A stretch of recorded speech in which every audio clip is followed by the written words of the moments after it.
At times, we might want to get the position of a substring in a main string. For example, we might want to check whether email IDs have at the rate in them or not. We can use functions such as position or strpos. Both position and strpos takes two arguments with a subtle difference in syntax. Position uses in operator and we need to pass the substring as first argument. You can compare these two and you can see the difference in the syntax. With respect to position, you pass the substring or character as first argument, then in operator, then the main string. When it comes to strpos, it will take main string as the first argument and then the substring as the second argument, using which you want to get the position.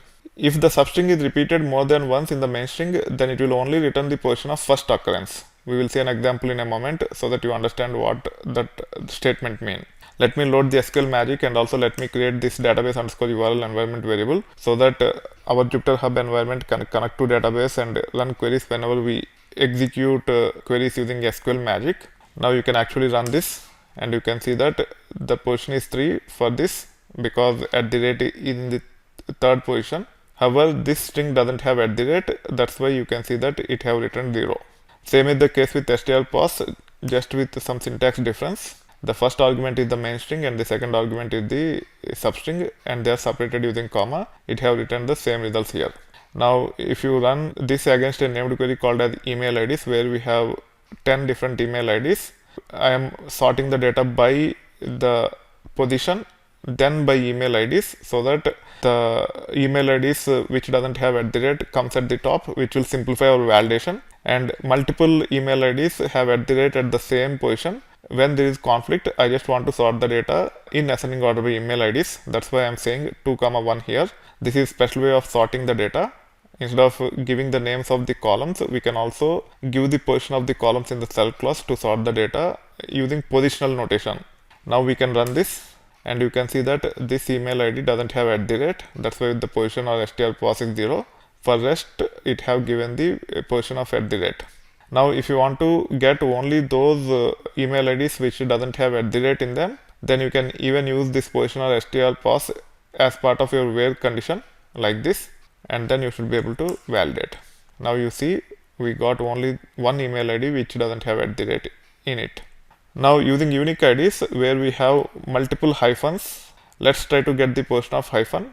It will always return 4 here because we have hyphen occurring first time at the 4th position. Even though it is repeated more than once, it will always return 4.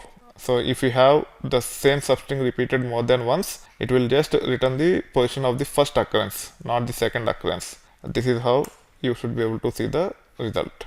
However, you can mix and match the substring and position and you should be able to get the position of the second occurrence also. So in this case, if you want to get the position of hyphen of the second occurrence, then the logic will get a bit complicated.